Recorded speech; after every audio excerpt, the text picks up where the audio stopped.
Hello everyone, welcome to you all study for math. तो चलिए कुछ ज्ञान बांटना शुरू करते हैं। आज हम स्टार्ट करेंगे chapter 11 three dimensional geometry. Basically यहाँ पे मैं इंट्रोडक्शन आपके साथ डिस्कस करने वाली हूँ। हर एक्सरसाइज से पहले उससे रिलेटेड जितना भी इंट्रोडक्शन है उसकी वीडियो अपलोड होगी, उसके बाद हमारी एक्सरसाइज स्टार्ट होगी। बिकॉज एक साथ सारा इंट्रोडक्शन कवर नहीं हो पाएगा और आप लोग भूल भी जाएंगे कि कौन सी फॉर्मूले और कौन सी चीज़ या कौन सा कॉन्सेप्ट जो है वो हमने कब पढ़ा था। इसलिए जो है हर एक्सरसाइज से पहले उसका इंट्रोडक्शन मैं आपको बता दूंगी। अब यहाँ पे हम डिस्कस करने वाले हैं डायरेक्शन कोसाइन डायरेक्शन रेशियो के क्या फॉर्मूले होते हैं थ्री डायमेंशनल ज्योमेट्री में। ये जो चैप्टर है ये थोड़ा सा रिलेट करता है हमारे वेक्टर चैप्टर से, बिकॉज फॉर्मूले वगैरह काफ़ी उससे मैचेबल हैं। तो इसलिए आप लोगों को वेक्टर चैप्टर काफ़ी अच्छे से पता होना चाहिए।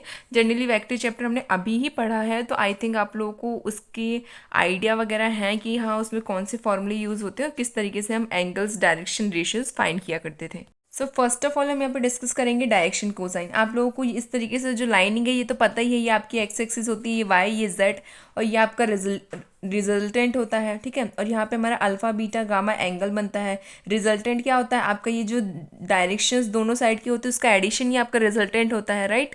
और यहाँ पे मेरे पॉइंट्स होंगे, 3 पॉइंट्स होंगे, बिकॉज 3 डायमेंशनल है, that's why X Y Z 3 points आपके पास होंगे।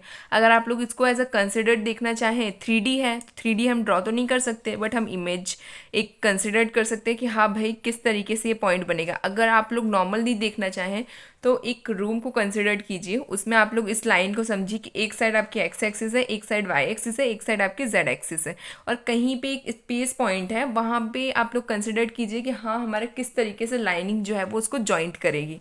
वही आपका होता है 3D डायमेंशनल ज्योमेट्री, राइट। इतना क्लियर हो गया?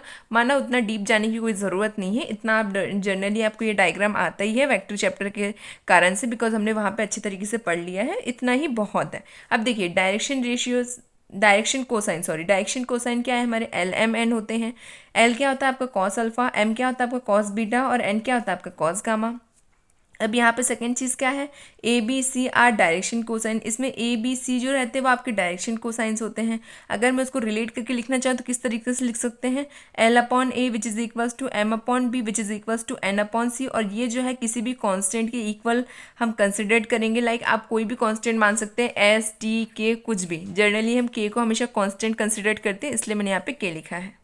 अब अगर हमें एल की वैल्यू चाहिए, एम की वैल्यू चाहिए, एन की वैल्यू चाहिए डायरेक्शन रेशियो में, तो हम किस तरीके से फाइंड करेंगे? एल इक्वल्स टू ए के, एम इक्वल्स टू बी के, एंड एन इक्वल्स टू सी के। देखिए वही चीज़ यहाँ पे लिखी हुई है। इसके बाद देखिए relation between the direction cosine of a line. Relation जो कि डायरेक्शन कोसाइन और लाइन से रिलेट करता हो, उस रिलेशन को हम किस तरीके से लिखते हैं? According to the formula L square plus M square plus N square which is equals to 1। अब यहाँ पे एल एम एन की वैल्यू हमें पता है, पुट कर दीजिए। ए के का स्क्वायर, बी के का स्क्वायर एंड सी के का square which is equals to 1। Square को हम सेपरेट करके लिखते हैं, A square K square plus B square K square plus C square K square which is equals to 1।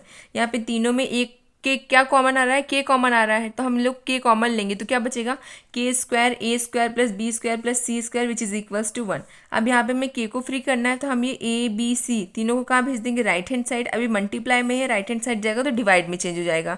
तो देखिए K square which is equals to 1 upon A square plus B square plus C square. अब यहाँ पे K साथ में क्या है? Square.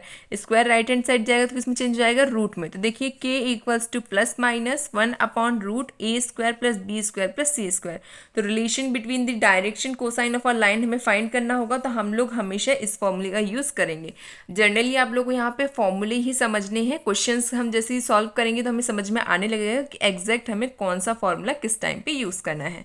Next चीज आप लोग देखिए, if we find direction cosine with the help of direction ratio. अगर हमें डायरेक्शन कोसाइन फाइंड करने हैं और क्वेश्चन में हमें डायरेक्शन रेशियो दिया हुआ है, तो हम किस तरीके से डायरेक्शन कोसाइन फाइंड करेंगे, उसका फॉर्मूला क्या होता है वो हम यहाँ पर डिस्कस करेंगे। तो देखिए l equals to plus minus a upon root a square plus B square plus C square, m equals to plus minus b upon root a square plus B square plus C square, n equals to plus minus c upon root a square plus B square plus C square. अब यहाँ पे जो plus minus condition है ये considered है कि हमारी जो वैल्यू है वो पॉजिटिव और नेगेटिव किसी भी टर्म में हो सकती है। समझ गए इतना? इसका ये मीनिंग बिल्कुल नहीं है कि आपका आंसर जो है वो प्लस माइनस के फॉर्म में ही आएगा हमेशा, ऐसा कुछ भी नहीं है। इस प्लस माइनस का सिर्फ ये मीनिंग है कि हमारी जो वैल्यू है वो पॉजिटिव भी हो सकती है, नेगेटिव भी हो सकती है, दोनों कंडीशन वैलिड है। इतना समझ में आ गया? यही आपका इंट्रोडक्शन था। एक्सरसाइज 11.1 से पहले जो ये इंट्रोडक्शन है ये बहुत यूज आने वाला है हमारी एक्सरसाइज में, तो प्लीज़ आप लोग इंट्रोडक्शन के जितने भी फॉर्मूले हैं ध्यान से लिख लीजिएगा। Thank you so much for watching my video. Keep watching, keep sharing. Thank you.